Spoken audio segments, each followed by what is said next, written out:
Les éditions Tellem présentent un enregistrement intégral de Rivière maudite de Douglas Preston et Lincoln Child, lu par Stéphane Cornicard. Rivière maudite. Chapitre 1. Ward Purcell arpentait lentement l'étroite bande de sable que venaient lécher les vagues sous un ciel sans nuages. Il aimait la sensation de ses tongs qui s'enfonçaient dans le sol humide en soulevant un peu de sable à chaque pas. « Hé, Ward !» le héla son père, tranquillement installé sur un fauteuil de plage à quelques mètres de l'eau, une casquette des Nationals sur la tête et une serviette enroulée autour des jambes. L'épais carnet, qui ne le quittait jamais, ouvert sur ses genoux. « Jette un œil sur ta sœur, ok ?»« Oui, d'accord. » Comme s'il ne passait pas son temps à ça depuis près d'une semaine qu'ils étaient là. Amanda ramassait des coquillages un peu plus loin. Du coin de l'œil, Ward vit son père retourner à ses équations mystérieuses. Il travaillait pour le compte d'un sous-traitant de l'armée et ne se privait jamais de seriner à table, à l'heure du dîner, qu'il n'avait pas le droit de raconter sa journée. Cette culture du secret défense avait contribué à creuser un fossé entre lui et les siens depuis longtemps, mais Ward avait seulement pris conscience de tous ces détails à l'adolescence. La sempiternelle casquette de baseball destinée à cacher la calvitie paternelle, la manie de son père de protéger ses jambes blêmes à l'aide d'une serviette pour éviter le cancer de la peau qui courait dans la famille, d'autres obsessions encore qui avaient poussé sa mère à divorcer 3 ans plus tôt. La petite sœur de Ward se précipita à sa rencontre, une pelle dans une main et un seau dans l'autre. « Regarde, un cavalier de Floride !» s'écria-t-elle en brandissant un énorme coquillage. « Il est magnifique !» approuva Ward. La fillette remit le précieux coquillage dans son seau. « Au début, j'ai pensé qu'il s'agissait d'un cantarus, mais il n'avait pas vraiment la bonne forme. » Sans laisser à son frère le temps de répondre, elle retourna à sa mission de toute la vitesse de ses petites jambes. Ward la suivit des yeux avant de laisser courir son regard sur la bande de sable humide, au cas où la marée aurait déposé de nouveaux trésors pendant sa discussion avec Amanda. Ce secteur de l'île de Captiva, au bord du golfe du Mexique, était relativement peu fréquenté. Une dizaine de personnes seulement avançaient, courbées en deux, dans la même position que sa sœur et lui. Ward avait été déçu à leur arrivée 5 jours auparavant. À l'inverse de Virginia Beach et de Kitty Hawk, où il avait passé ses vacances précédentes, les plages de Captiva et de Sanibel étaient dépourvues de boutiques. Pire, le coin disposait d'une connexion Internet exécrable. Il avait pourtant fini par s'habituer au calme de ce lieu isolé, heureux d'avoir pensé à télécharger suffisamment de films et de bouquins pour tenir la semaine. Depuis le divorce, entre la pension et le reste, son père n'avait plus les moyens de les emmener en vacances aussi souvent qu'avant. Quand un collègue avait proposé de lui prêter sa petite maison sur la plage de Sanibel, il ne s'était pas fait prier. Ward, conscient que ce séjour coûtait tout de même un bras à son père, entre les billets d'avion et les restaurants, avait évité de se plaindre. La découverte de tous ces coquillages l'avait consolé. Les îles de Sanibel et de Captiva, situées le long de la côte occidentale de la Floride, étaient connues dans le monde entier pour la richesse de leur patrimoine marin. Alors que toutes sortes de mollusques venaient s'échouer sur les plages locales en temps normal, la tempête qui avait soufflé sur le golfe avant leur arrivée avait amplifié le phénomène. Dès le premier jour, Ward et Amanda s'étaient prises au jeu en découvrant un nombre inouï de spécimens rares.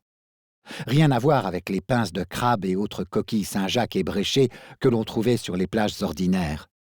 La petite fille était devenue une véritable spécialiste, capable d'identifier coris, bulots et bigorneaux sans se tromper. Quant à Ward, son regard s'était aiguisé, et seuls l'intéressaient désormais les spécimens les plus rares. Leur père ne les avait autorisés à remporter dans l'avion qu'1 sac de coquillages chacun, et Ward savait déjà que sa sœur pousserait les hauts cris le lendemain soir lorsqu'il lui faudrait opérer un tri. La mer remontait. Le vent avait forci et les vagues déferlaient sur la grève avec davantage de force. L'une d'elles déposa au pied de Ward un coquillage en spirale rose, qu'il ramassa aussitôt. Un autre amateur, attiré par les couleurs de la coquille, s'approcha en soufflant bruyamment. Une Télida rose demanda-t-il tout excité. Ward releva la tête et découvrit un quinquagénaire épais, coiffé d'une casquette Ron John, des lunettes de soleil bon marché sur le nez, les avant-bras brûlés par le soleil. « Non, » répondit Ward, « un cône alphabet ordinaire. » Sa sœur, guidée par son instinct, les rejoignit, et Ward lui confia sa trouvaille. Elle l'examina d'un coup d'œil, hésita à la rejeter à l'eau et finit par la glisser dans son seau.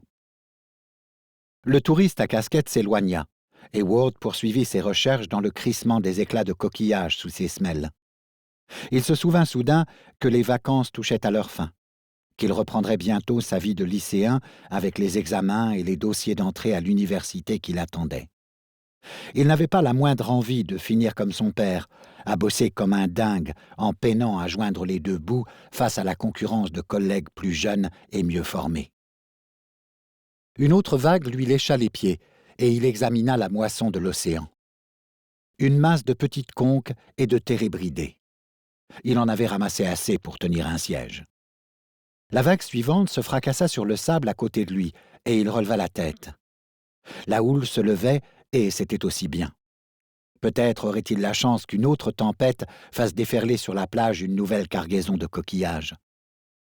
Il crut distinguer un éclat verdâtre dans les eaux turquoises. Un objet de grande taille roula en arrière avec le ressac. Une strombe combattant, peut-être? Non, la couleur ne correspondait pas. Ce n'était pas non plus un bulot géant. En l'espace d'un instant, son instinct de collectionneur prit le dessus, et il lança un regard discret en direction de sa sœur et du type à casquette. Il n'avait rien remarqué. Tant mieux. La prochaine vague se chargerait de rapporter le coquillage mystérieux. Il l'aperçut à nouveau, à moins de 2 mètres du bord, à moitié submergé, et identifia cette fois une chaussure vert pâle, une basket probablement. Sans avoir les moyens de s'en acheter, il connaissait la valeur marchande de certaines chaussures de sport auprès des amateurs du genre. Une paire de Balenciaga Triple S ou de Yeezy se négociait facilement 300 ou 400 $.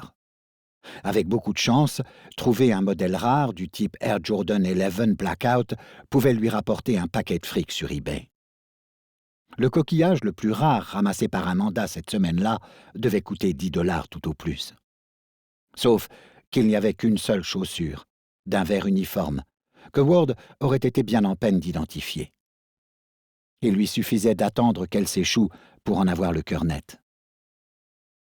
L'eau lui emprisonna les chevilles avec un chuintement sourd, et il saisit la chaussure au vol d'un geste habile. Putain, il ne s'attendait pas à ce qu'elle soit aussi lourde, sûrement parce qu'elle était gorgée d'eau. La basket était pourtant en bon état, et il la retourna, à la recherche d'un sigle ou d'une marque. Davantage qu'il ne les vit, il sentit Amanda et le gros type à casquette s'approcher, mais il les ignora, plongé dans l'examen de la semelle. Rien. Peut-être s'agissait-il d'un prototype. Génial, il n'en tirerait que plus de fric. Il observa machinalement la plage, histoire de s'assurer que la basket jumelle ne s'était pas échouée un peu plus loin.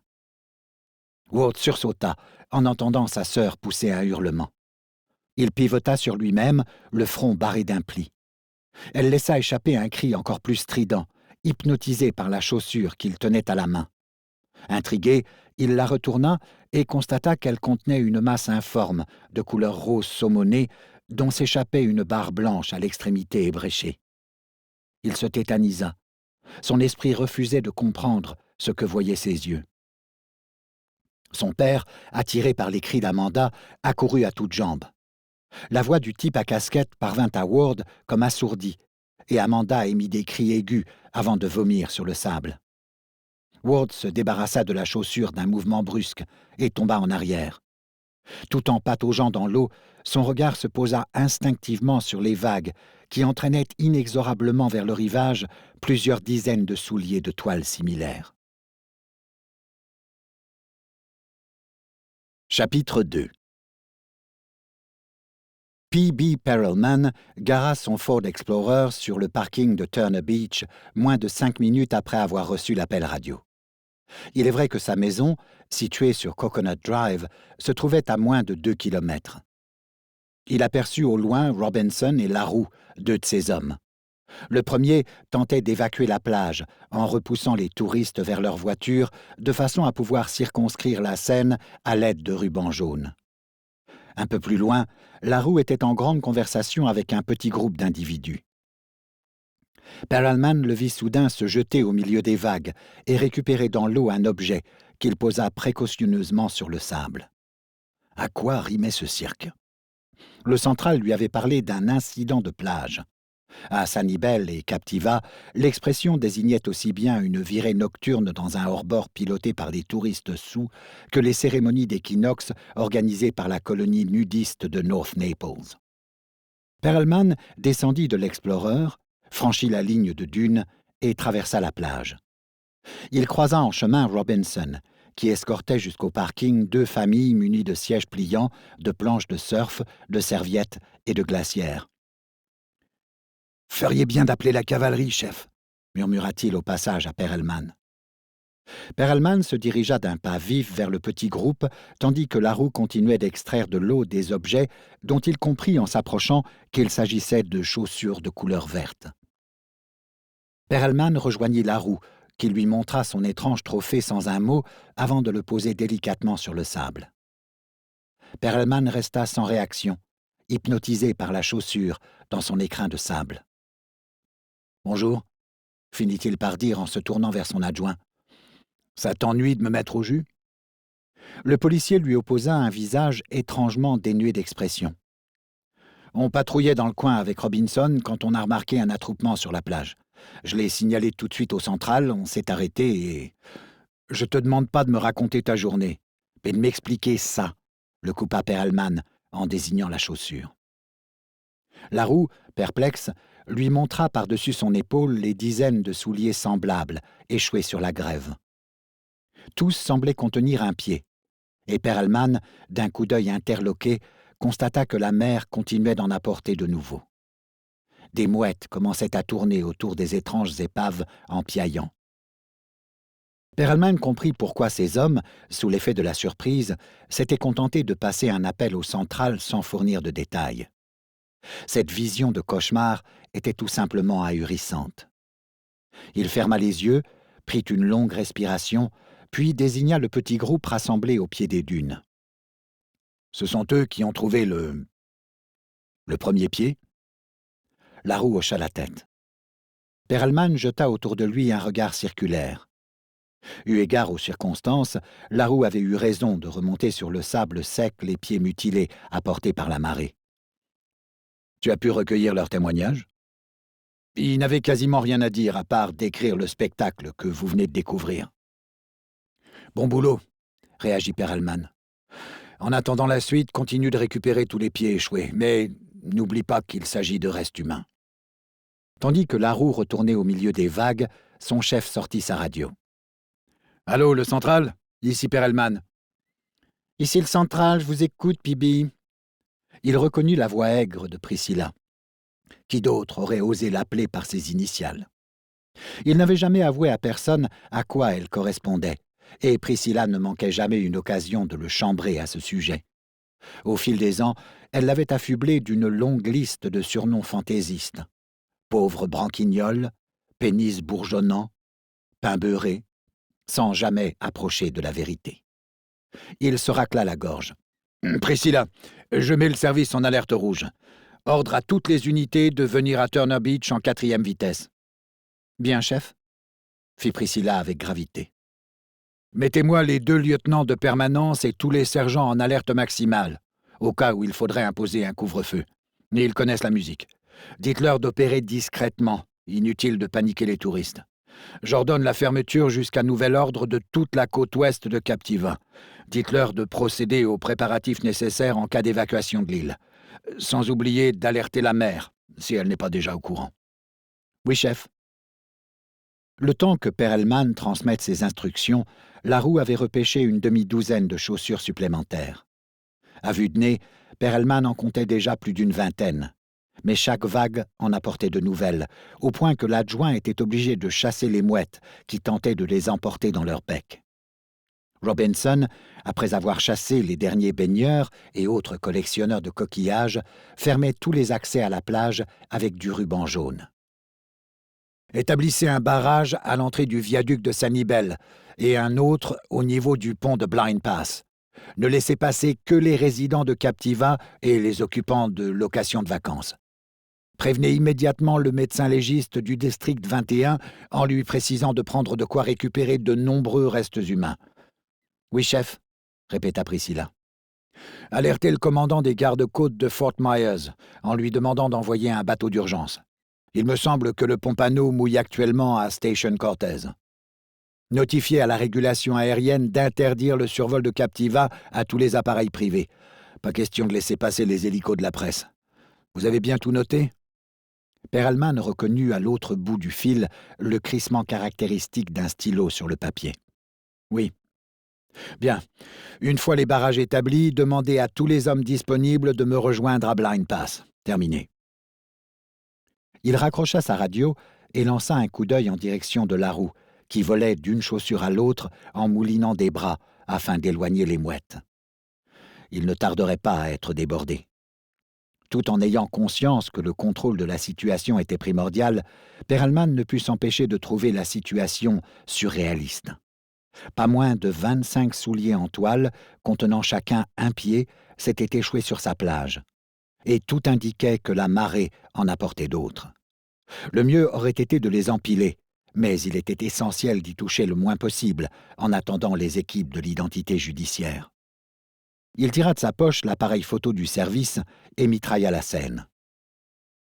Les premiers témoins s'étaient regroupés derrière une longueur de ruban jaune. Perelman brûlait du désir de les interroger, mais il lui fallait surveiller la zone en attendant l'arrivée des renforts.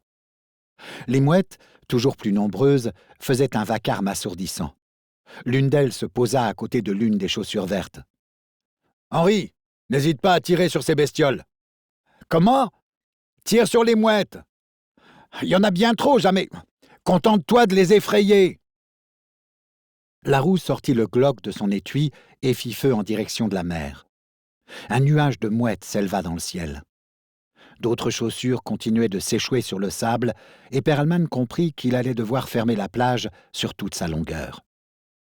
Des silhouettes de badauds apparurent au sommet de la dune, et la gorge de Perelman se noua en reconnaissant certains propriétaires de villas situés sur Captiva Drive, leur plage brusquement polluée par l'horrible marée. Il connaissait par leur nom une bonne moitié d'entre eux. La mort est une triste alouette, les montagnes de la pierre morte. Un cri retentit, suivi d'un aboiement furieux. Un instant désorienté, Perelman vit une boule couleur de feu traverser son champ de vision, et un chien passa tout près de lui en courant, une chaussure dans la gueule. « Saloperie !»« Sligo !» hurla-t-il à l'adresse du retriever. « Sligo, reviens ici tout de suite !» Loin de s'arrêter, l'animal poursuivit sa course en emportant un pied humain. Si jamais l'animal s'échappait du secteur protégé, il était peu probable que Perelman récupère ce qui avait valeur de pièce à conviction. « Sligo !» Le chien, son instinct de chasseur aiguisé par les événements, restait sourd aux appels. « Sligo !» Perelman entendit dans sa tête la voix de son instructeur à l'époque où il apprenait le métier. « Toujours veiller à protéger les indices, à respecter les restes humains. » Il sortit son arme de service. « Mais qu'est-ce que vous faites ?» l'apostropha une voix derrière le ruban jaune.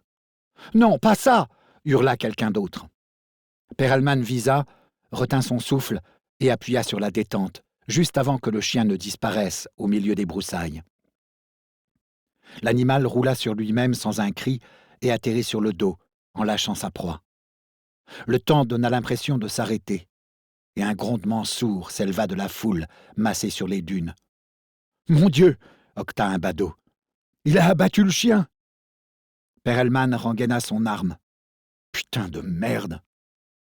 Plusieurs détonations trouèrent l'air derrière lui. Larue, tout en continuant de récupérer de nouvelles chaussures, s'efforçait de chasser les mouettes. Robinson le rejoignit en courant. Le bruit d'un hélicoptère s'éleva dans le lointain, et le vrombissement d'un moteur de bateau se répercuta sur l'eau. « Hé, vous !» fit une voix sur un ton accusateur. Perelman se retourna vers les badauds. Vous avez tué ce chien !» Une femme d'une cinquantaine d'années tendait dans sa direction un index accusateur. Perelman ne la connaissait pas, peut-être une vacancière. Il ne répondit pas. La femme s'avança jusqu'au ruban jaune. « Comment peut-on tuer un animal de la sorte ?»« Je ne pouvais pas le laisser s'échapper en emportant un élément d'enquête primordial. »« Un élément d'enquête primordial !» répéta la femme, en embrassant la plage d'un geste ample. « Parce que vous n'en avez pas assez des éléments d'enquête primordiaux ?» Sans doute parce que la femme pointait du doigt d'un air méprisant les morceaux de chair alignés le long de la plage, Perelman partit d'un rire amer. « Et ça le fait rire en plus !» s'écria la femme. « Je serais curieuse de savoir ce qu'en pensera le propriétaire du chien. »« Non, ça ne me fait pas rire, » se défendit Perelman. « D'autant que c'était son anniversaire hier. »« Vous connaissez cette pauvre bête en plus !» s'étrangla la femme. « Et pour cause !» rétorqua le chef de la police. « C'était mon chien. » Chapitre 3. L'hélicoptère du FBI, après avoir décollé de Miami, survola à basse altitude les eaux turquoises de la baie de Biscayne en direction du sud, puis bifurqua vers l'ouest, à hauteur des Keys de Floride. Le directeur adjoint, Walter Pickett, sanglé sur le siège du copilote du Bell 429, suivait le trajet à l'aide de la carte étalée sur ses genoux. Il n'était pas encore 14 heures et les reflets du soleil sur la mer étaient aveuglants, en dépit des vitres teintées du cockpit. Les plantes aquatiques et les récifs coralliens cédèrent bientôt la place à une fine ligne d'îlots tropicaux, reliés entre eux par une autoroute, tel un collier de perles. Bientôt apparurent des villas et des yachts, auxquels succéda ce qui ressemblait à un ancien village de pêcheurs. De longues rangées d'immeubles prirent le relais en attendant le retour de l'océan. Quelques minutes plus tard, un autre îlot rompait la monotonie du paysage, puis un autre dont Pickett devina qu'il s'agissait de Plantation Key. L'appareil vira brusquement vers l'est en s'éloignant de la chaîne des Keys et survola l'eau pendant une bonne dizaine de minutes sans qu'aucune terre ne se détache de l'autre côté de la vitre, au point que Pickett se demanda si le pilote ne faisait pas fausse route. Il distingua soudain un minuscule point vert qui se matérialisait et s'évanouissait au gré des vagues. Il saisit une paire de jumelles et le point se transforma instantanément en une oasis de verdure perdue en plein océan. « C'est là ?» s'enquit-il en baissant les jumelles. Le pilote opina. « Cet îlot n'apparaît pas sur ma carte. »« Je serais curieux de savoir combien a pu coûter ce petit bout de terre, » sourit le pilote. L'hélicoptère survola une barrière de corail, et l'eau, moins profonde, prit une teinte émeraude. Ce qui ressemblait de loin à une jungle se transforma bientôt en une série de palmiers, alignés à la façon de soldats à la parade. Des constructions blanches apparurent au milieu de la verdure et Pickett reconnut des tours armées de mitrailleuses. Un hangar à bateaux, habilement dissimulé sous la frondaison, dessina sa longue silhouette le long d'un ponton. L'hélicoptère ralentit, vira sur le côté en contournant le hangar et parvint en vue de 2 hélistations posées sur l'eau. Le pilote acheva sa descente et atterrit délicatement sur l'une d'elles. Pickett, son attaché-caisse à la main, ouvrit sa portière et mit pied à terre. 2 individus au teint cannelle se précipitèrent à sa rencontre. Vêtus de chemisettes et de shorts kaki soigneusement repassés, ils étaient coiffés de bérets noirs. Et Pickett se crut un instant transporté aux Indes, à l'époque de l'Empire britannique. Les 2 hommes lui serrèrent la main en souriant et l'entraînèrent vers le ponton, à l'entrée duquel s'étalait une allée d'éclats de coquillages, rythmée par des bancs de marbre qui serpentaient entre des massifs de fleurs tropicales. Ils grimpèrent une première volée de marche, puis une autre. En dépit des assauts implacables du soleil, une légère brise parfumée apportait une fraîcheur bienvenue sous les palmiers derrière lesquels on devinait, ici et là, des bâtiments de marbre. Des paons déambulaient paresseusement le long de l'allée sous le regard impassible de gros perroquets perchés sur des buissons de calystémon. Pickett gravit les marches d'un ultime escalier, plus haut et plus large que les précédents, contourna une statue de Poséidon et découvrit un passage couvert, dans lequel les deux hommes l'invitèrent à s'engager seuls. Il les remercia, marqua une courte pause et franchit le portique qui s'ouvrait devant lui. De part et d'autre s'alignaient des colonnes corinthiennes que Piquette longea, guidé par le murmure d'une conversation noyée dans le chant des oiseaux. La colonnade s'ouvrait sur un péristyle, entourant une cour garnie de plantes en pot, au centre de laquelle les chérubins délicatement sculptés d'une fontaine s'arrosaient mutuellement.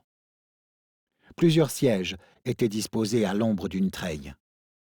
Piquette reconnut l'inspecteur Pendergast, confortablement installé dans l'un des fauteuils.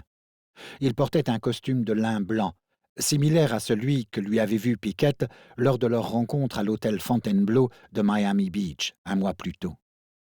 Une jambe nonchalamment passée par-dessus l'autre, il arborait de somptueux mocassins de cuir beurre frais. Piquette s'étonna de découvrir une femme dans le siège voisin de celui de Pendergast. Entre 20 et 25 ans, elle était d'une grande beauté, avec ses yeux violets et ses cheveux noirs coiffés à la garçonne. Vêtue d'une robe en organdie de couleur claire, elle tenait à la main un ouvrage en français intitulé « À rebours ». Elle considéra le visiteur de la tête aux pieds avec un détachement qui mit Piquette mal à l'aise. À l'évidence, il s'agissait de Constance Green, la pupille de Pendergast. Il n'avait pu réunir que de rares informations à son sujet, les bases de données du bureau étant d'une discrétion surprenante. Il sentait chez elle une étrangeté qu'il aurait été bien en peine d'expliquer. Peut-être cela tenait-il à son regard. On aurait pu croire que ses yeux froids et calmes avaient tout vu, au point de ne s'étonner de rien. Piquette, de peur qu'elle ne remarque avec quel intérêt il la dévisageait, tourna la tête. « Regardez, monseigneur, le voilà », dit-elle d'une voix soyeuse de contralto à laquelle le visiteur ne s'attendait pas.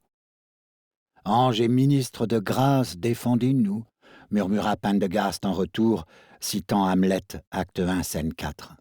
« Je vous demande pardon ?» finit par interroger Piquette en s'avançant. « Ne tenez pas rigueur à Constance de cette petite plaisanterie, » dit Pendergast en se tournant vers sa compagne. « Ma chère, je crains fort que le directeur adjoint Piquette ne partage pas votre penchant pour les allusions littéraires. » Elle hocha la tête. Peut-être est-ce aussi bien ainsi. Pendergast fit signe à Piquette de prendre un siège. « Asseyez-vous, je vous en prie. Si vous m'y autorisez, je procéderai à des présentations en bonne et due forme. Walter Pickett, directeur adjoint au FBI, et Constance Green, ma pupille. » Piquette saisit la main que lui tendait la jeune femme et s'installa face à ses hôtes en posant son attaché-caisse à côté de lui. Un silence s'installa, qu'il mit à profit pour admirer la colonnade à l'extrémité de laquelle on devinait le jade de l'océan. Le lieu était magnifique, d'une tranquillité et d'une intimité rares, sans doute aussi d'un coût rare. Piquette n'aimait guère l'opulence inutile, mais il ne put s'empêcher d'être séduit par ce lieu à l'élégance aussi fragile que celle d'un arc-en-ciel au-dessus d'une chute d'eau. Pour un peu, il aurait pu s'y habituer. « Puis-je vous proposer à boire ?» reprit Pendergast en levant son verre, rempli d'un liquide trouble de couleur rubis. « De quoi s'agit-il ? Je n'en ai pas la plus petite idée. Nos hôtes affirment qu'il s'agit d'une décoction locale, excellente pour la digestion. »« Je ne vous conseille pas d'essayer, » s'interposa Constance. « J'ai trempé mes lèvres dans cette décoction locale, je lui ai trouvé un fort goût de formol. » Elle montra Pendergast d'un geste. « Il en boit depuis notre arrivée. Sans doute aurez-vous remarqué que le volume de sa tête commençait à se réduire. » Pendergast s'empressa de boire une gorgée du breuvage. « Constance, ne m'obligez pas à vous envoyer vous coucher sans souper. »« Puis-je vous demander ce que vous buvez ?» s'enquit Piquette en s'adressant à la jeune femme. « Du lillet blanc, agrémenté d'une rondelle de citron vert. » Piquette opta pour la sécurité en commandant un daiquiri à un homme en uniforme qui s'était approché sur un signe de Pendergast. Le majordome revint presque aussitôt avec la commande. « Je ne sais pas comment vous avez fait pour dégoter un endroit pareil, » commenta Piquette. « Ce lieu me fait penser à l'Atlantide. » Telle l'Atlantide, répliqua Pendergast avec son onctueux accent sudiste, la nature veillera à ce qu'il soit prochainement englouti par les flots. J'ai estimé qu'il était temps d'en profiter. Je ne m'attendais pas à revenir si rapidement en Floride, se lança Pickett, mais il m'a fallu témoigner hier après-midi devant un grand jury dans le cadre de l'affaire Cœur brisé. Pendergast hocha la tête. On m'a également convoqué. J'ai témoigné au début de cette semaine. Pickett, apprenant que Pendergast était resté en Floride, avait consacré beaucoup de temps et d'énergie pour trouver sa retraite. « C'est fort aimable à vous de nous rendre visite pendant nos vacances, » déclara l'inspecteur. « J'imagine que vous retournez à New York. » Ce type n'en finirait donc jamais de lui casser les burnes. Il savait pertinemment qu'il ne s'agissait pas d'une visite amicale. « À vrai dire, je ne repars pas immédiatement dans le nord. Je fais un crochet par l'île de Captiva. » « Ah !» se contenta de répondre Pendergast en portant son verre à ses lèvres. « Nous avons sur les bras une affaire très curieuse. Un grand nombre de pieds humains, tous enfermés dans des chaussures vertes, se sont échoués sur une plage ce matin. » Pendergast haussa les sourcils. « Combien exactement ?»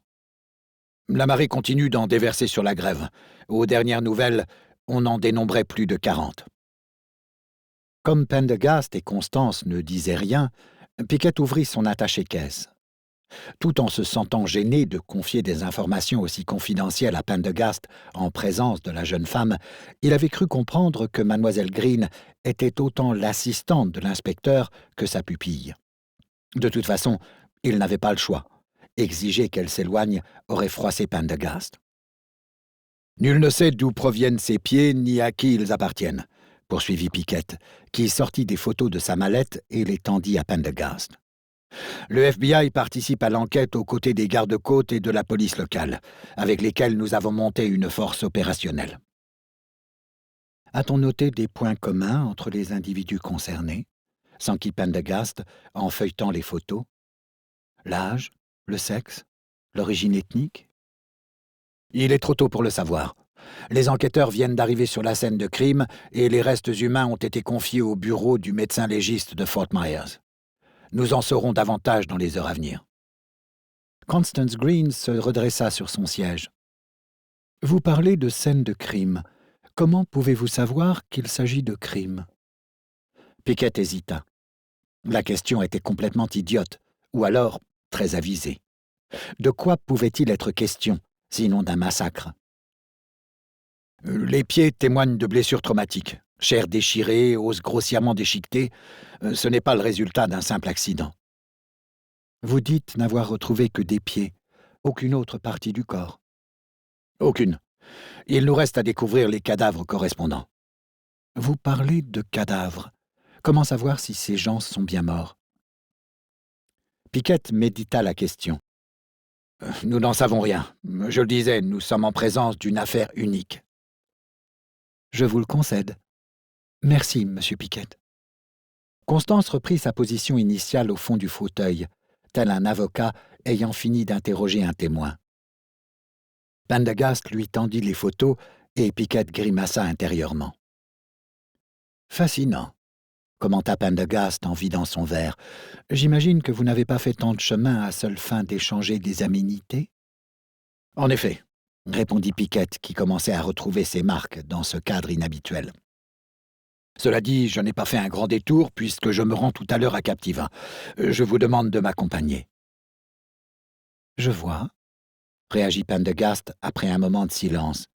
« Puis-je vous demander pour quelle raison? » Tout indique que nous sommes en présence d'une affaire aussi inhabituelle que compliquée. Votre expérience serait d'un grand secours. Je vous sais gré de me reconnaître cette qualité. Cela dit, il ne vous aura pas échappé que nous sommes en congé. Pickett, qui observait Constance du coin de l'œil, nota l'intérêt avec lequel elle examinait les photos. De tous les agents dont j'ai la responsabilité, j'ai pensé que vous seriez celui qui se montrerait le plus intrigué par ce mystère. En d'autres circonstances, sans doute, mais Constance et moi n'avons pas terminé nos vacances. Pickett prit longuement sa respiration. J'aimerais néanmoins que vous acceptiez de vous rendre sur place le temps de jeter un coup d'œil. Il aurait pu obliger Pendergast à interrompre ses congés, mais il n'obtiendrait rien par la force avec un tel individu. « M'autorisez-vous à parler sans embâge, monsieur le directeur adjoint ?» Pickett lui donna son feu vert d'un geste. « Vous m'avez récemment contraint à quitter New York afin d'enquêter sur une autre affaire en Floride. Aujourd'hui, vous me demandez de jeter un coup d'œil à cette enquête. En toute franchise, l'idée de rester loin de chez moi ne me séduit que modérément. Je préfère de beaucoup regagner mon port d'attache professionnel à New York. En outre, à la lueur des éléments que vous avez bien voulu me communiquer, le problème qui vous préoccupe ne semble pas relever de mes compétences. Je ne crois pas à l'œuvre d'un tueur en série. Les circonstances sont intéressantes, sans nul doute, mais il y manque la déviance psychologique qui pourrait me concerner. Sans compter qu'il serait bien cavalier de ma part d'abandonner Constance seule ici. « Ne vous souciez pas de moi, Aloysius, » intervint la jeune femme en rendant le paquet de photos à Pickett. « On ne peut pas dire que je sois seule ici. J'ai Huisman pour me tenir compagnie. » D'un léger mouvement de menton, elle montra le livre posé près d'elle. Pickett avait beau se creuser la cervelle, il ne voyait pas d'autre solution. Il aurait pu s'adresser à Gibbons, Fowler ou Singh, mais son intuition lui soufflait que Pendergast était de loin son meilleur atout face à un cas si particulier. Les prouesses qu'il avait réalisées lors de l'affaire Cœur brisé en témoignaient. Il hésita un instant à user de son autorité. Après tout, il avait pris la peine de venir jusque-là. Lui aussi aurait aimé rentrer à New York. Sa décision prise, il se leva. « Écoutez-moi, Pendergast. Je vous demande de m'accompagner. Un hélicoptère nous attend. Un simple coup d'œil pour l'amour du ciel. Il sera toujours temps de nous disputer sur les détails par la suite, autour d'un plat de crabe. » Pendergast, qui contemplait distraitement son verre vide, releva lentement la tête. Un plat de crabe. Chapitre 4. L'hélicoptère se posa au niveau du 14e trou du terrain de golf situé à la pointe septentrionale de l'île de Sanibel. Pendergast détacha son harnais et descendit de l'appareil en balayant du regard le paysage. Tout indiquait que leur arrivée était prévue, car une vedette, amarrée à un ponton au pied du golfe, les attendait. À peine eurent-ils pris place à bord que le pilote enclencha la marche arrière et s'engagea dans le chenal de Wolfert, avant d'exécuter un demi-tour et de passer sous le pont enjambant Blind Pass, le détroit séparant Sanibel de Captiva. Pickett avait profité du survol des marais de Floride pour fournir à son compagnon quelques informations utiles. À l'inverse de Palm Beach ou de Miami, ces deux îlots étaient connus pour leur atmosphère détendue, la richesse de leur patrimoine naturel et leur refus de céder aux sirènes du tourisme de masse, sans parler de l'abondance et de la diversité des coquillages que l'on trouvait sur leurs plages. Le détroit franchi, le tableau qu'offrait Turner Beach était bien différent de ce portrait idyllique. 3 bateaux des gardes-côtes, une vedette et 2 patrouilleurs y avaient jeté l'ancre. La vedette veillait à maintenir à l'écart les plaisanciers un peu trop curieux, tandis que les patrouilleurs, tels des chiens de chasse, multipliaient les allers-retours à quelques dizaines de mètres du rivage. D'autres bâtiments de la police et des secours embouteillaient le détroit, et une activité fébrile régnait sur la plage. Des officiels discutaient avec animation par petits groupes au milieu du balai incessant des équipes de la police scientifique, occupées à prendre des notes ou à collecter des indices sur le sable, le tout rythmé par le grésillement des radios. Un barrage avait été installé à l'entrée de la route, et des agents vérifiaient les papiers des conducteurs dont les véhicules formaient une file interminable. La plage elle-même était bloquée par du ruban jaune sur près de 2 kilomètres. Plusieurs dizaines de sachets en plastique étaient alignés sur la grève, à l'endroit où la marée avait déposé ses tristes trophées. « Regardez-moi cette vacherie de fourmilière !» remarqua Pickett en posant le pied sur le sable en compagnie de Pendergast. Des centaines de badauds s'agglutinaient derrière le cordon de police le long de la route, pour la plupart dressés sur la pointe des pieds, portables tendus à bout de bras. Des silhouettes se dessinaient derrière les fenêtres des villas et des appartements, et l'on apercevait même des télescopes. Les journalistes avaient tous été parqués derrière le barrage installé à la sortie du pont. Soucieux de cacher la plage à la vue du public et de la presse, des policiers déroulaient un mur amovible de bâches plastiques blanches. Pickett s'approcha des officiels et distribua sa carte à la ronde. Il s'apprêtait à présenter Pendergast lorsqu'il s'aperçut que ce dernier, traversant la mêlée, se dirigeait vers une dune, d'où il pourrait dominer la Seine. Un homme de grande taille, au teint hâlé, vêtu d'un short et d'un polo, avait déjà pris possession de ce poste d'observation. La cinquantaine, le visage buriné et les cheveux blondis par le soleil, il portait à la ceinture une arme et une radio qui trahissaient son appartenance à la police. Il s'était installé sous un bosquet de palmiers et observait l'étrange spectacle d'un air mélancolique, les bras croisés. Il adressa un signe de tête à Pendergast et sourit en détaillant le costume de l'inspecteur. « Je vous souhaite le bonjour », le salua ce dernier avec une légère courbette, un doigt posé sur le rebord de son panama. « Je peine à voir ce que ce jour a de bon, » répliqua le policier. « Vous avez raison, » concéda Pendergast, « mais chacun d'entre nous se doit de préserver un minimum de convenance, même en présence du grotesque. »« Ce n'est pas moi qui vous contredirai, » fit l'homme en tendant la main. « Perelman, chef de la police de Sanibel. »« Inspecteur Pendergast, FBI. »« Je m'en doutais, » dit Perelman, en montrant de la tête le petit groupe auquel s'était joint Pickett. « Je vous ai vu arriver avec ce monsieur. »« Ah, vous étiez donc au courant de sa venue. »« Il a tout fait pour ça. Je vous conseillerais volontiers de porter votre badge autour du cou si vous ne voulez pas qu'on vous embête à tout moment. »« Je trouve infiniment plus intéressant et éclairant de me promener incognito. Mais je constate que vous êtes vous-même en civil. » Perelman posa les yeux sur son polo. « À vrai dire, il s'agit de mon uniforme. Tout le monde me connaît ici. Sanibel n'est pas une station balnéaire ordinaire, inspecteur. Nous comptons 8 auteurs de best-sellers, 3 peintres de renommée mondiale, un prix Nobel, un poète couronné par le prix Pulitzer et 2 anciens directeurs des services secrets parmi nos résidents. Ce n'est pas l'argent qui manque dans le coin, mais il ne se montre pas. Si vous souhaitez voir l'opulence s'afficher à grande échelle, je vous conseille de vous rendre à Naples, un peu plus au sud. Nous aimons les rues calmes, les plages propres et les touristes civilisés. » Perelman avait prononcé ces dernières paroles avec un brin d'ironie. Plusieurs cris retentirent près des vagues. Des flics en uniforme et des gardes-côtes se précipitèrent aussitôt. Pendergast et Perelman, attirés par cette agitation, tournèrent la tête. 2 nouveaux pieds venaient apparemment de s'échouer.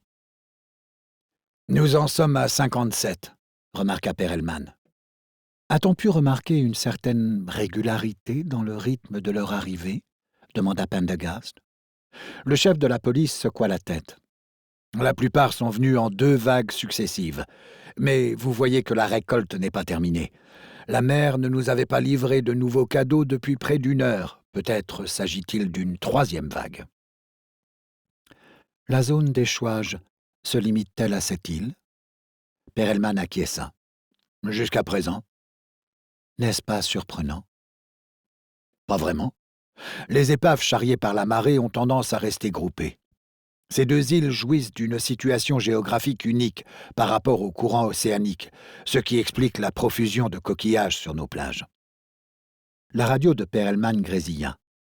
Il la décrocha de sa ceinture, écouta son correspondant, donna quelques ordres et raccrocha l'appareil à l'aide de son mousqueton. Sur la plage, les agents déposaient les nouveaux pieds sur le sable avec beaucoup de précaution, en marquant leur emplacement avec de petits drapeaux. « M'autorisez-vous à vous poser une question indiscrète ?» demanda Pendergast. « Pourquoi avoir choisi ce poste d'observation plutôt que de diriger vos troupes sur le terrain ?» Vous voyez ces gens qui entourent le directeur adjoint Pickett, notamment ce type avec des épaulettes dorées. Il s'agit du commandant en chef adjoint de la section locale des gardes-côtes. Sa voisine est la mère de Sanibel et Captiva. Quant au type chauve à moustache, c'est le responsable de la police de Fort Myers. En présence d'un incident de cette importance dans le comté, les équipes de Fort Myers prennent la direction des opérations. Je me contente de veiller à ce que les résidents et les touristes gardent leur calme avec l'aide de mes hommes. Non omnia possumus omnes. Pendergast lui adressa un coup d'œil amusé. Seriez-vous latiniste, parallèlement à vos fonctions policières? Perelman haussa les épaules. Les formules de Virgile sont éternelles. Je vous le concède. À présent, si vous voulez bien m'excuser. Pendergast adressa une nouvelle courbette à son interlocuteur et s'éloigna nonchalamment en direction de l'eau. Il s'approcha de l'un des petits drapeaux enfoncés dans le sable à côté d'une chaussure verte, d'où s'échappait une cheville amputée. Il s'agenouilla et constata qu'il ne s'agissait pas d'une basket ou d'un chausson. Le soulier, dépourvu de lacets, était maintenu autour de la cheville par un élastique. Des motifs ondulés ornaient la semelle. Tout indiquait une chaussure bon marché, telle qu'en portent les personnels hospitaliers ou les ouvriers dans certaines usines aseptisées. Il tira de sa poche une paire de gants en caoutchouc et un masque, les enfila, puis ramassa la chaussure et l'examina attentivement en la tournant dans tous les sens. Au-delà du modèle, le tissu lui-même était inhabituel. Il tâtait d'un doigt la chair du pied enfermée dans la chaussure lorsqu'une voix l'interpella. « Hé, vous !» Pendergast se retourna et reconnut le commandant des gardes-côtes, avec son uniforme doré. Il affichait une mine courroucée. Pickett s'interposa. « Inspecteur, si vous voulez bien nous rejoindre un instant ?» Pendergast posa le soulier et s'approcha du petit groupe en retirant son masque et ses gants. Le commandant des gardes-côtes le fusilla du regard. « Vous n'êtes pas autorisé à manipuler les pièces à conviction sans… » Pickett le coupa, avec une note d'impatience dans la voix. « Inspecteur, je vous présente le commandant Beau, de la section locale des gardes-côtes. » Il poursuivit les présentations avec la maire de Sanibel et le chef de la police de Fort Myers, tous deux intimidés par l'autoritarisme de Beau. « Le commandant a été chargé de diriger l'enquête, » précisa Pickett. « Absolument, » insista Beau. « Personne ne touchera aux éléments de preuve en dehors des spécialistes désignés. Pour la fluidité des opérations, il est impératif que chacun reste à sa place, en temps et en heure. » En parlant de temps et d'heure, répliqua Pendergast, tout indique que ses pieds séjournent dans l'eau depuis approximativement 3 semaines. Je serais curieux de savoir de quelle façon ce point influencera votre enquête. La phrase fut accueillie par un grand silence. Le commandant posa sur Pendergast un regard ennuyé et perplexe. « 3 semaines ? Comment pouvez-vous le savoir ? » 3 semaines, 4 tout au plus. Les tests pratiqués en laboratoire pourront l'établir avec davantage de précision. Voyez-vous, commandant, le cycle de vie de la balane commune est fort utile à quiconque s'intéresse à la biologie marine dans le cadre d'une enquête criminelle. Ce crustacé se développe conformément à un schéma précis, et j'ai remarqué la présence d'un spécimen sessile accroché à la semelle de cette chaussure. Je ne saurais trop vous conseiller de vous intéresser au plus vite à cet arthropode. Beau se tourna aussitôt vers le chef de la police de Fort Myers en lui demandant de justifier la raison pour laquelle ce détail n'avait pas été porté à son attention. Pickett en profita pour prendre Pendergast à part sans marquer son agacement. « Vous aurez compris que les imbéciles étaient de sortie ? L'étrangeté même de cette enquête plonge les autorités locales dans la plus grande confusion. Le commandant Beau entend exercer sa juridiction puisque ses satanés pieds ont été apportés par l'océan. Mais il est essentiel que le FBI soit représenté. » Naturellement. Une force opérationnelle a été mise sur pied, et je suis prêt à vous parier des dollars contre des donuts que le commandant Beau en obtiendra la direction. Il vous faudra lui laisser croire que vous êtes sous ses ordres. Je vous prie de m'envoyer régulièrement des rapports. Pendergast se remplit longuement les poumons. « Monsieur le directeur adjoint, vous semblez avoir oublié ce que je vous ai expliqué tout à l'heure. » « Je m'en souviens très bien, mais j'ai une question à vous poser. Avez-vous déjà connu une affaire pareille ? » ?»« Non. »« Jamais de toute votre carrière, rien qui s'en approche. » Pendergast laissa s'écouler un battement avant de répondre. « Non. » Pourriez-vous me donner l'ombre d'une raison susceptible d'expliquer la présence d'une bonne soixantaine de pieds humains, voire davantage, sur la plage d'une station balnéaire de Floride? Pas la moindre. Et ce phénomène n'éveille pas votre curiosité? Pendergast ne répondit pas à la question. Vous voyez bien, reprit Pickett en manifestant une satisfaction non dissimulée.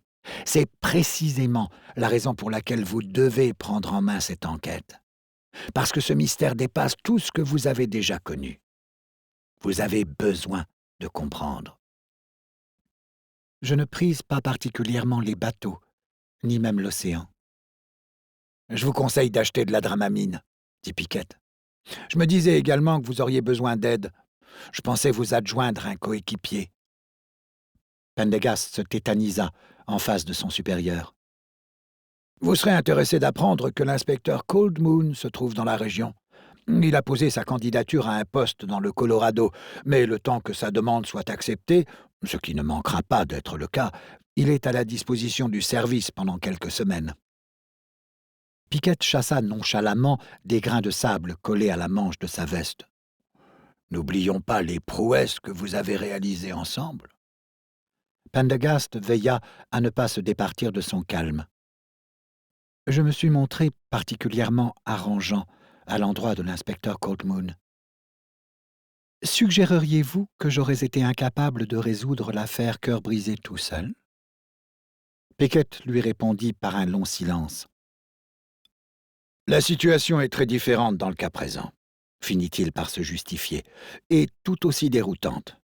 Cold Moon possède des qualités parfaitement complémentaires des vôtres. Si ma mémoire ne me fait pas défaut, rétorqua sèchement Pendergast, par son impétuosité et sa précipitation, l'inspecteur Cold Moon est tombé dans une fosse dont j'ai été contraint de le tirer. Pickett leva les mains en signe de reddition. Très bien, oublions Cold Moon. Vous le savez, je suis un ardent défenseur du travail en équipe, mais laissons. Si je vous accorde toute liberté d'enquêter à votre guise, en usant de vos propres méthodes, bien évidemment dans le cadre de la force opérationnelle, mais avec ma bénédiction inconditionnelle, accepteriez-vous cette affaire? À mesure qu'il déployait sa phrase, Pickett vit se métamorphoser lentement l'expression de Pendergast. Il affichait la mine satisfaite du joueur d'échecs à l'approche de la victoire. « Si tels sont vos ordres, monsieur le directeur adjoint, je n'émets aucune objection à l'idée de rester quelques jours ici, dans le seul but de satisfaire ma curiosité. » J'en informe de ce pas le commandant Beau. Sur ces mots, Pickett passa un bras autour des épaules de Pendergast et l'entraîna vers le petit groupe en pleine discussion, à quelques mètres de là. Chapitre 5. Roger Smithback, grand reporter attaché à la rédaction du Miami Herald, n'avait pas attendu le feu vert de son rédacteur en chef pour prendre les devants. À peine le scanner radio installé dans son bureau diffusait-il les premiers rapports de police signalant l'échouage de pieds humains sur une plage de l'île de Captiva qu'il sautait dans sa Subaru et traversait la péninsule de Floride à vive allure en se fiant aux indications de son détecteur de radar pour éviter les contrôles routiers. Ayant passé de longues vacances à Sanibel en compagnie d'une ancienne petite amie, que le diable l'emporte, Smithback savait combien l'île était difficile d'accès. Le trajet lui laissa tout le temps de trouver un moyen d'accéder à la scène de crime et de coiffer au poteau tous ses confrères, sachant qu'ils avaient une sérieuse avance sur lui. Les journaux, les télés et les radios de la région ne manqueraient pas d'envoyer des équipes sur place. Les gratte-papiers du Fort Myers News Press se trouveraient à pied d'œuvre 2 bonnes heures avant lui, sans parler des journalistes du Tampa Bay Times, du Sarasota Herald Tribune et du Charlotte Sun. L'autre difficulté consistait à se rendre sur l'île de Captiva, sachant que les flics n'auraient pas manqué d'établir des barrages. Ils trouveraient bien le moyen de franchir le viaduc reliant le continent à Sanibel en racontant un bobard quelconque, mais il serait nettement moins aisé de prendre pied sur Captiva. Un seul pont enjambait le détroit reliant Sanibel à Captiva. Smithback croyait se souvenir qu'il débouchait sur la plage le long de laquelle s'étaient échoués les pieds. Il était donc probable que les autorités locales en bloqueraient l'accès. Roger Smithpack, l'une des grandes figures du Herald, n'entendait pas ronger son frein derrière des barrières de sécurité en compagnie de ses tristes confrères dans l'espoir d'obtenir des miettes. Il réussirait à atteindre l'île de Captiva, quel qu'en soit le prix. Le mieux était encore d'y arriver par la mer. Tout en conduisant, il passa quelques coups de fil et acheva de fourbir son plan d'attaque. Au lieu de se rendre à Sanibel, il allait passer par Pine Island, poursuivre sa route jusqu'à St. James City, où il louerait un bateau pour traverser la baie jusqu'au Yacht Club de Captiva. Ce dernier mettait à la disposition des plaisanciers un véhicule qui lui permettrait de se rendre où il voulait à Captiva. Il lui suffirait de se faire passer pour un yachtman plein de fric en distribuant les billets de $20 à l'appel. Smithpack rédigea ensuite un texto à l'attention de Kraski, son rédac-chef, en lui signalant qu'il était sur le coup, histoire de s'assurer qu'on ne confie pas le reportage à un autre. Rien à foutre de la voie hiérarchique, cette enquête lui appartenait. Des dizaines de pieds humains échoués sur une plage, il en frissonna d'aise. 3 heures et demie après avoir quitté Miami, ravi que son plan ait aussi bien fonctionné, Smithpack adressait un signe amical de la main au charmant type du Yacht Club qui venait de le déposer à l'entrée sud de Captiva Drive. L'îlot, tout en longueur, ne comportait qu'une seule route d'accès bordée de riches villas donnant sur l'océan. Le journaliste commença par étudier les lieux, avant de comprendre que le meilleur moyen de gagner la plage était encore de passer discrètement par le jardin de l'une de ses propriétés. Nul doute que le parking public grouillerait de flics. Il choisit une villa dont tout indiquait qu'elle était inoccupée. Il remonta discrètement l'allée, contourna la maison, traversa le jardin et emprunta le sentier menant à la plage au milieu des buissons tropicaux. Il s'arrêta le temps de retirer ses chaussures et ses chaussettes, les fourra dans son sac, remonta ses jambes de pantalon et s'aventura nonchalamment sur la grève en adoptant la posture d'un chasseur de coquillages. L'accès à la grève, à hauteur du petit sentier, était barré par une longueur de ruban jaune. La plage était inaccessible sur toute sa longueur et Smithpack fut frappé par l'ampleur du dispositif mis en place. Plusieurs navires des gardes-côtes patrouillaient au large et leurs occupants fouillaient l'océan à l'aide des puisettes. Des nuées d'agents en uniforme déambulaient le long de l'eau sur la surveillance de collègues au volant de buggy. Toutes les polices de la région étaient représentées, à commencer par celles de Sanibel et de Fort Myers. Et Smithpack reconnut même des auxiliaires du service des gardes-côtes à leur combinaison bleue. 2 hélicoptères tournoyaient dans le ciel, mais on n'apercevait nulle part ceux des équipes de télévision. Tant mieux. Attroupés derrière les rubans jaunes, des badauds observaient le ballet des enquêteurs en prenant des photos et des selfies. Mais Smithpack eut beau observer la foule à l'aide de ses jumelles, il ne reconnut aucun confrère. Tous ces rigolos devaient être parqués comme des moutons à l'entrée du pont surplombant Blind Pass. Tout indiquait qu'il était le seul reporter sur place. Un poste de commandement provisoire avait été installé à l'entrée de la plage, partiellement dissimulé à la vue à l'aide de bâches blanches en plastique. Il devait impérativement trouver le moyen d'y accéder. Il s'élança d'un pas décidé en se réservant le droit d'interroger les curieux plus tard, quitte à sélectionner les témoins les plus hystériques. L'urgence était ailleurs, et il mit moins de 10 minutes à s'approcher du poste de commandement, protégé par sa cloison éphémère. En suivant les allées et venues des enquêteurs à l'aide de ses jumelles, il comprit que l'on avait réuni là les curieuses chaussures vertes afin de les observer et de les étiqueter avant de les enfermer dans des récipients réfrigérés. Ceux-ci, une fois pleins, étaient chargés à leur tour à l'arrière d'une ambulance. À l'idée de leur contenu, Smithpack sentit son estomac menacé de déborder. Il se trouvait trop loin pour entendre les conversations des enquêteurs. Le mieux était encore de s'approcher. Il observa les alentours et découvrit une barrière de toile plastique à hauteur des voitures de patrouille garées sur le sable. À condition de se glisser discrètement par là, il pouvait espérer passer inaperçu et se mêler aux équipes de l'identité judiciaire et aux inspecteurs en civil. Quasiment tous portaient un badge autour du cou. Il tira de la poche sa carte de presse elle aussi retenue par un cordon, et accrocha à la place la carte de membre du club de plongée auquel il était affilié. De loin, le document pouvait faire illusion, et quand bien même quelqu'un aurait pensé à vérifier, il pouvait prétendre être un plongeur appelé par les autorités. Il redescendit ses jambes de pantalon, remit chaussettes et chaussures, se passa la main dans les cheveux pour se recoiffer et mit le cordon autour de son cou. Le sac, qui ne le quittait jamais, lui donnait même l'apparence d'un enquêteur. Le soleil avait entamé sa descente au-dessus du golfe du Mexique, et les voitures de patrouille projetaient des ombres interminables.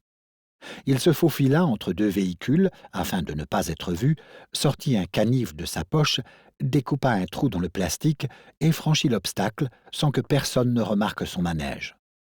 Jusque-là, tout allait bien. Affichant un air décidé, il se dirigea d'un pas vif vers le poste de commandement improvisé. Aucune des personnes dont il croisa la route ne lui prêtait la moindre attention, et la chance continua de lui sourire lorsqu'il avisa sur une table une boîte de gants, des masques et des filets à cheveux. Il s'empressa de s'équiper, le cœur battant, tout excité à l'idée que son stratagème soit sur le point de porter ses fruits. Muni de son téléphone, dont il feignait de consulter l'écran, il prit plusieurs dizaines de photos des caisses renfermant les pieds, des enquêteurs et des techniciens de la police scientifique, du poste de commandement improvisé. Il se rapprocha d'un air innocent des enquêteurs occupés à ranger les pieds dans les glacières et mitrailla la scène en toute discrétion. Il parvint même à tourner une courte vidéo. Kraski allait être aux anges, lui qui se plaignait constamment de ne pas avoir assez de films à poster sur le site du journal. Il se retourna brusquement en entendant un cri. Un officier des gardes-côtes, rouge de colère, l'emprisonna dans ses bras puissants, alors qu'un collègue se précipitait à sa rescousse. On aurait pu les croire jumeaux, tant ils se ressemblaient, à l'exception de leur chevelure, rousse pour le premier et noire pour son frère d'armes. « À quoi jouez-vous » l'apostropha le roux. « C'est un journaliste, je l'ai surpris en train de prendre des photos » s'exclama son collègue en arrachant le masque et le filet à cheveux de Smith-Pack. « Rendez-moi mon téléphone » exigea ce dernier. Il aurait aimé s'exprimer sur un ton autoritaire, sans y parvenir. Quel détail avait donc bien pu le trahir? Le roux saisit le badge qu'il portait autour du cou. « C'est quoi ces conneries? Une carte de plongée? Ah, je vais prendre un malin plaisir à effacer vos photos. Non, pas ça. Le grand public a le droit d'être informé. » Écoute, mon petit vieux, tu devrais t'estimer heureux que je te colle pas au trou. On a suffisamment d'emmerdements comme ça. Les deux gardes-côtes l'empoignèrent chacun par un bras et ils entraînèrent le journaliste vers la route de la plage lorsqu'une voix méliflue les arrêta. « Par tous les saints! Mais ne s'agit-il pas de mon vieux camarade Roger Smith-Pack ?» L'intéressé pivota sur lui-même et se trouva nez à nez avec l'inspecteur Pendergast. Il en resta sans voix.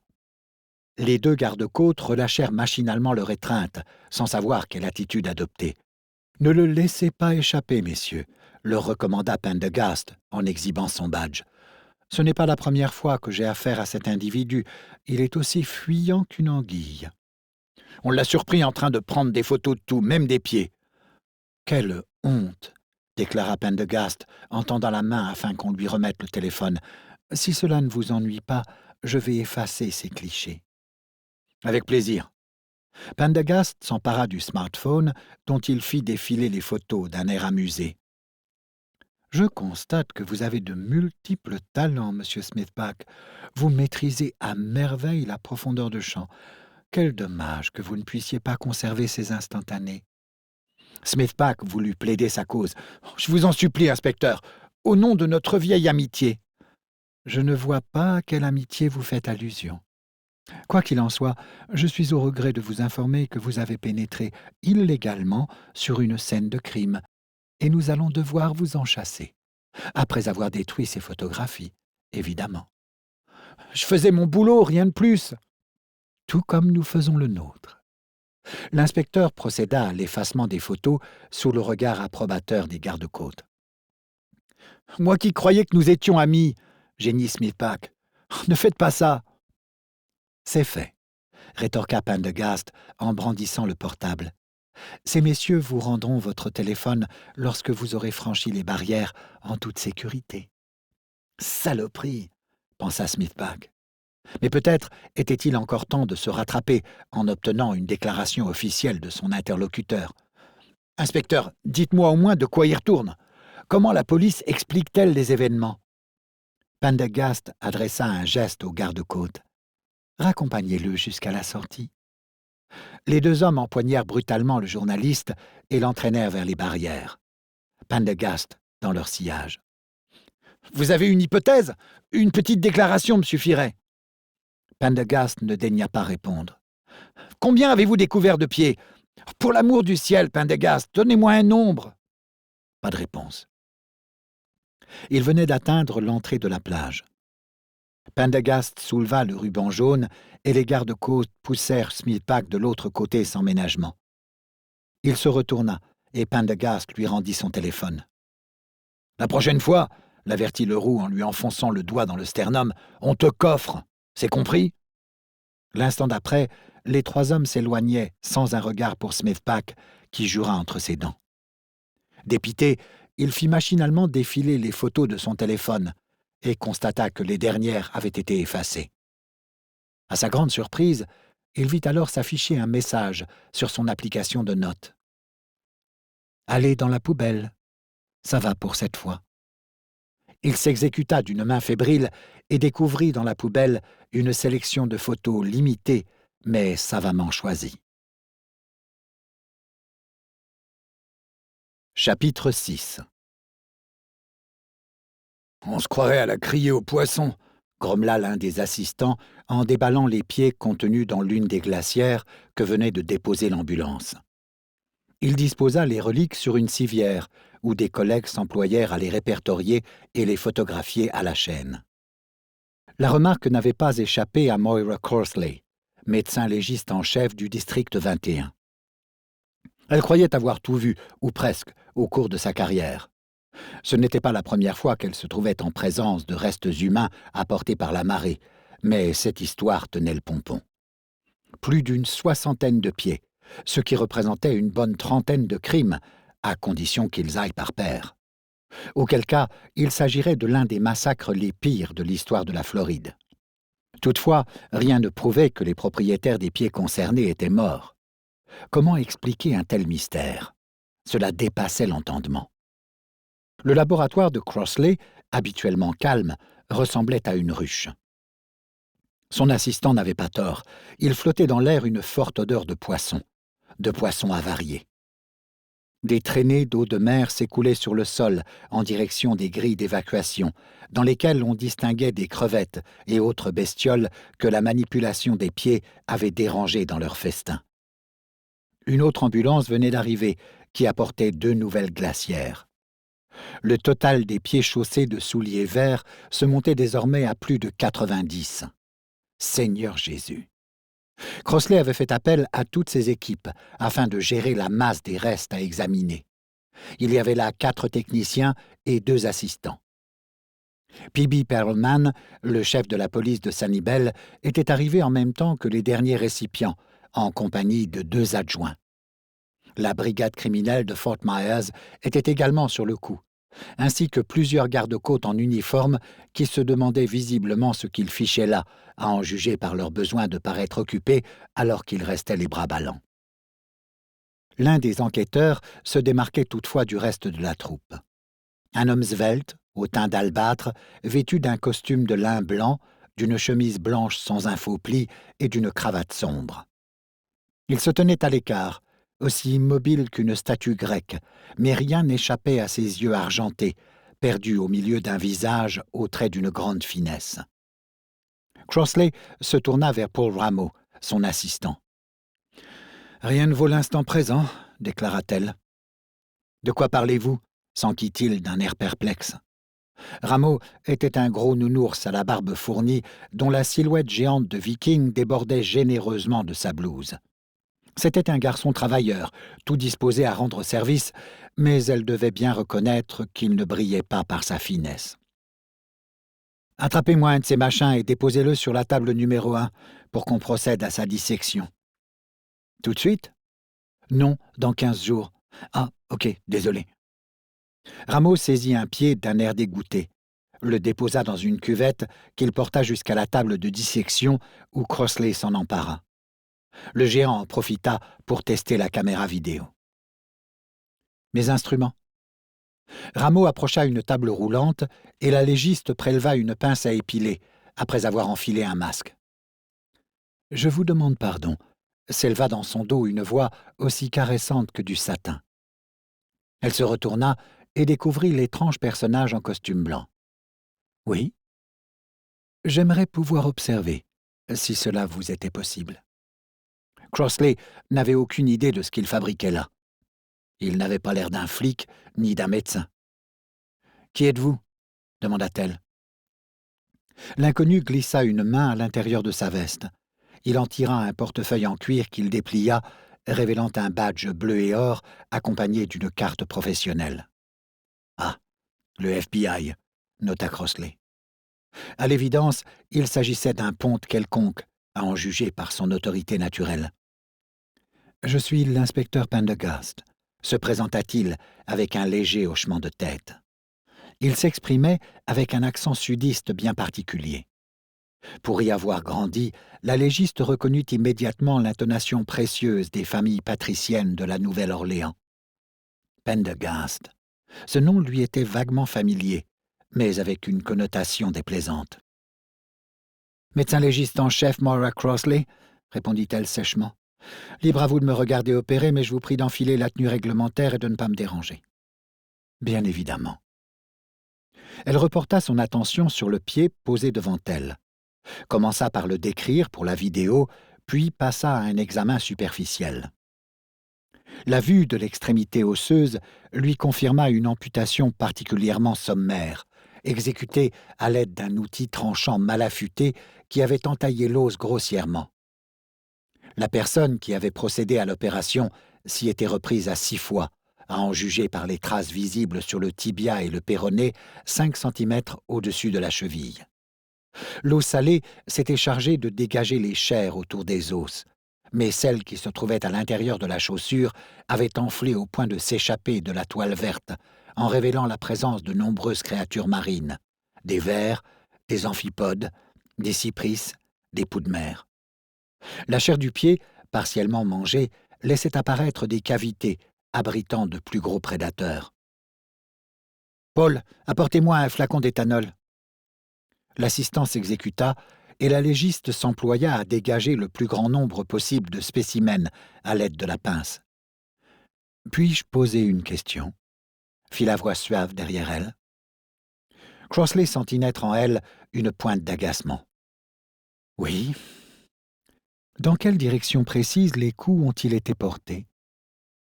Excellente question. Elle se pencha sur le pied. Les coups ont été portés d'en haut au niveau de la face antérieure droite de la jambe à un angle d'approximativement 40 à 60 degrés par rapport à l'horizontale.